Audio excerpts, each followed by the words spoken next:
ಕನ್ನಡ ನಗೆಹನಿಗಳು. ನಗೆಹನಿ ಒಂದು ಶಿಕ್ಷಕ.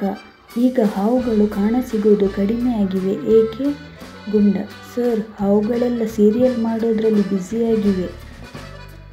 ನಗೆಹನಿ 2. ಡಾಕ್ಟರ್: ನಿನಗೆ ಮಂಡೆ ಆಪರೇಷನ್ ಮಾಡುತ್ತೇನೆ. ಪೇಷಂಟ್: ಇದೆಂತಹ ಹಾಸ್ಪಿಟಲ್, ನನ್ನ ಹೊಟ್ಟೆ ನೋವಿಗೆ ಮಂಡೆ ಆಪರೇಷನ್ ಮಾಡುವುದಾ? ನಗೆಹನಿ 3. ರೋಗಿ: ಚೀಟಲ್ಲಿದ್ದೆಲ್ಲ ಮಾತ್ರೆಗಳು ಸಿಕ್ಕಿತು, ಆದರೆ ಚೀಟಿ ಹಿಂದೆ ಬರೆದಿದ್ದು ಸಿಗಲಿಲ್ಲ. ಡಾಕ್ಟರ್: ರೀ, ಅದು ಮಾತ್ರೆ ಹೆಸರಲ್ಲ ಮಾರಾಯ, ಪೆನ್ನು ಬರೀಲಿಲ್ಲ ಅಂತ ಗೀಚಿದ್ದು. ನಗೆಹನಿ 4.